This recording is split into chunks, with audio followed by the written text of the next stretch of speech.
Hello everyone, কেমন আছো তোমরা? তো আমি নিয়ে চলে এসেছি আমার একটা আর্ট অ্যান্ড ক্রাফট। আমি আর্ট অ্যান্ড ক্রাফট তৈরি করি। তো ছেলের অনেকগুলো প্রাইজ কোথায় রাখি।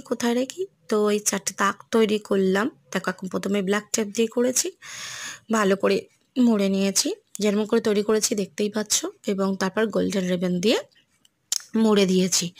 তো একটা দেয়াল ফাঁকা ছিল, আমার রান্নাঘরে একটা দেয়াল ফাঁকা ছিল, তো আমি কি করলাম, এই যে রিবন দিয়ে মুড়ে দিয়েছি।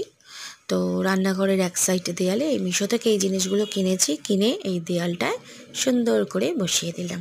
দেখতেই পাচ্ছ কত সুন্দর লাগছে। তারপর ওই 4টে যে তাক এখানে বসিয়ে দিলাম। বসিয়ে দেওয়ার পর এই যে কত প্রাইজ, ওর আরও প্রচুর আছে। তো আপাতত যে কটা ছিল সে কটা আমি ওখানে বসিয়ে ওকে সারপ্রাইজ গিফট দিলাম, উপহার দিলাম।